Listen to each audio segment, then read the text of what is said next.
Keys to power. Most people are open books. They say what they feel, blurt out their opinions at every opportunity, and constantly reveal their plans and intentions. They do this for several reasons. First, it is easy and natural to always want to talk about one's feelings and the plans for the future. It takes effort to control your tongue and monitor what you reveal. Second, many people believe by being honest and open, they are winning people's hearts and showing their good nature. They are greatly deluded. Your honesty is likely to offend people. It is much more prudent to tailor your words, telling people what they want to hear, rather than the coarse and ugly truth of what you feel or think. More important, by being unabashedly open, you make yourself so predictable and familiar that it's almost impossible to respect or fear you. And power will not accrue to a person who cannot inspire such emotions. If you yearn for power, quickly lay honesty aside and train yourself in the art of concealing your intention. Master the art and you will always have the upper hand. Simply dangle an object you seem to desire, a goal you seem to aim for in front of people's eyes, and they will take the appearance for reality. Once their eyes focus on the decoy, they will fail to notice what you are really up to. Let's see how this works in seduction. In seduction, set up conflicting signals, such as desire and indifference. I have to go. And you not only throw them off scent, you inflame their desire to possess you.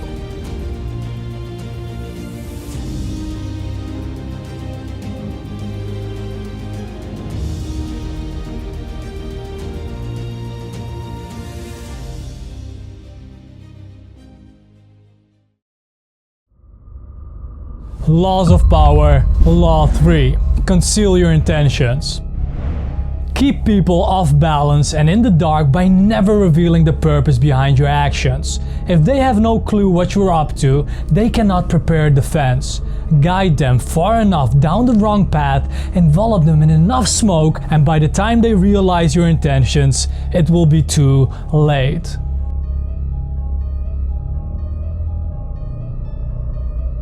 Use decoyed objects of desire and red herrings to throw people off the scent. If at any point in the deception you practice, people have the slightest suspicion as to your intention, all is lost. Do not give them the chance to sense what you're up to. Throw them off the scent by dragging red herrings across the path. Use false sincerity, send ambiguous signals, set up misleading objects of desire.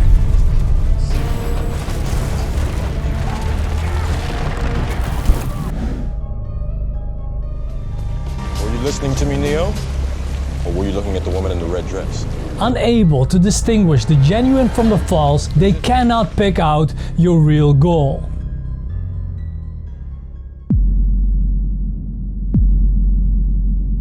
A wonderful example is seen in Suits. As mentioned in the video of the first law, the firm of Jessica Pearson is about to merge. Harvey and Darby made a bet. If Harvey wins, the merger won't happen. In the upcoming scenes, you can observe this law wonderfully. Are you suggesting a wager? You lose, we don't merge. Fine. You beat Edward, we don't do this. Tomorrow, I'll be freezing your assets. Let me get this straight. You coming in here to warn me that you're gonna freeze my client's assets? Of course. Wouldn't be sporting otherwise. Sporting. Certainly. One doesn't hunt the fox while it's still in its den. One sounds the horn, allows the poor creature a head start before giving chase. You think I'm the fox? Think it. The only one who doesn't know that is you.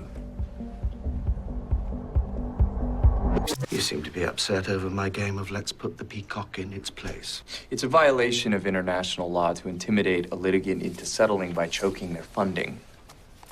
You seem to think you've got me by the short hairs. However, by filing this action, you have opened your clients up to a charge of malicious litigation. Which is why you froze the assets in the first place. You baited us. In any case, you seem to be backed up against the wall. This is exactly the power of this law. By broadcasting the wrong signals, your opponents are sent on wild goose chases, just like Harvey and Mike were.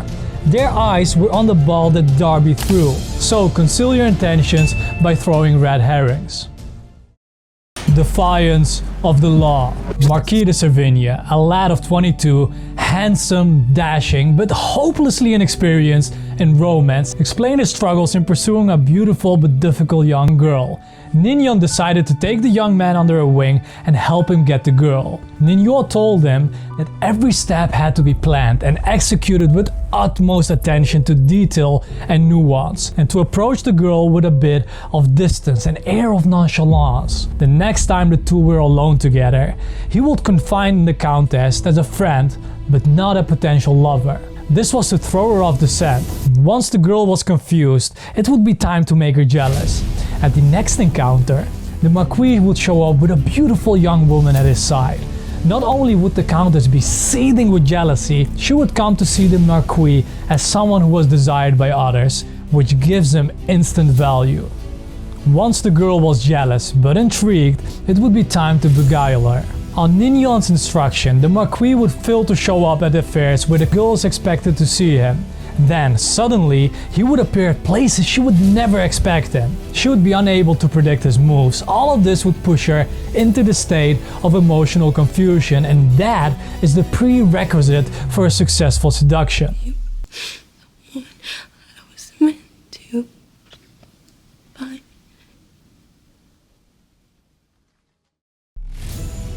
Everyone heard how the girl would laugh a little harder at his witticisms, listen more closely to his stories. Nignon felt that the young woman was falling under his spell. It was a matter of weeks now.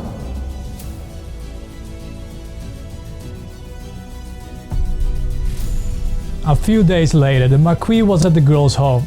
They were alone, but this time, acting on his own impulses, he took the girl's hand and told her, "I love you."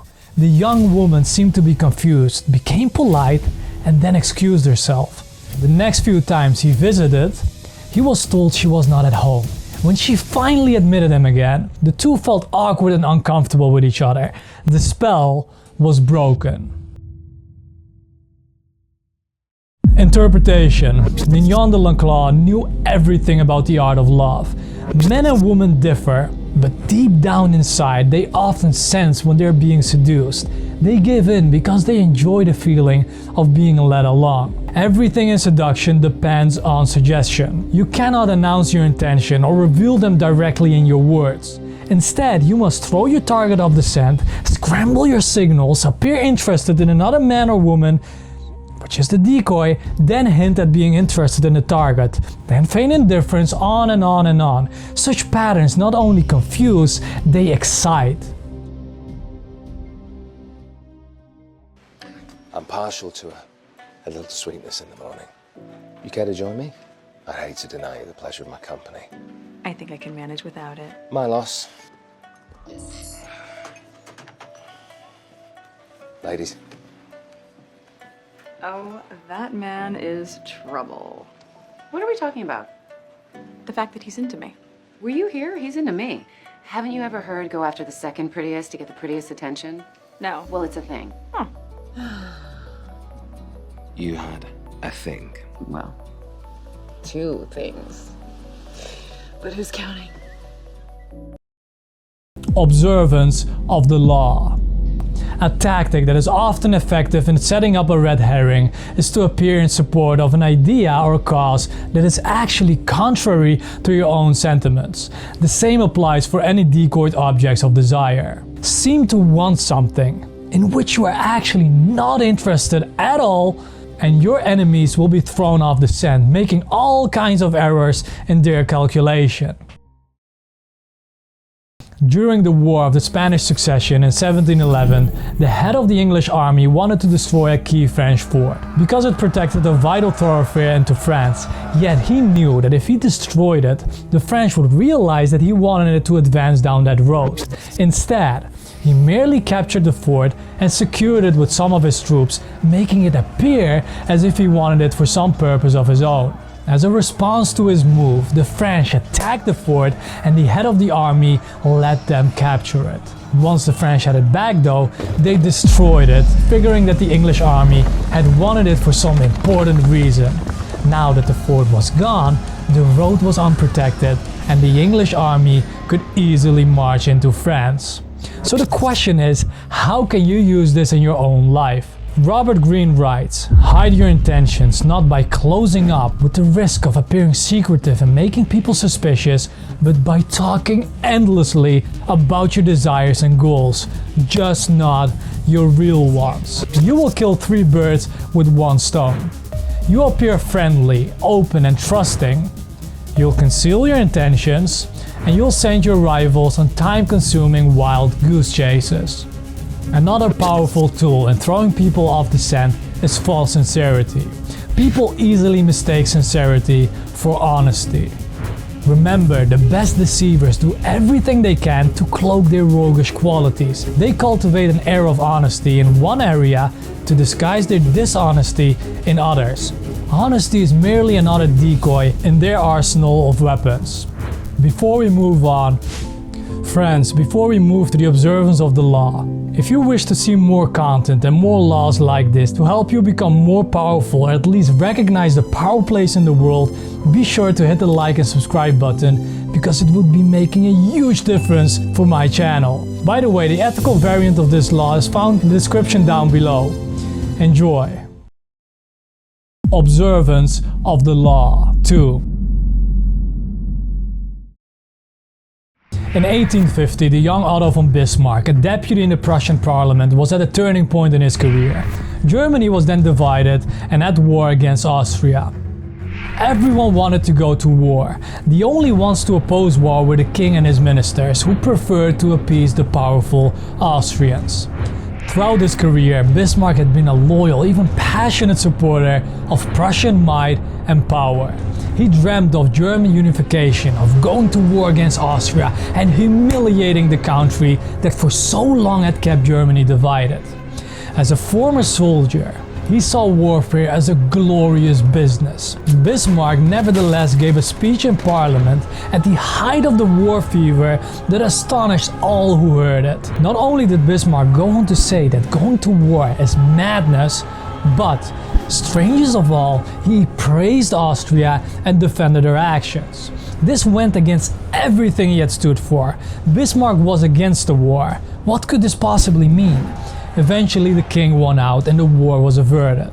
A few weeks later, the king was grateful that he had spoken for peace and made him a cabinet minister. And eventually he became the Prussian premier.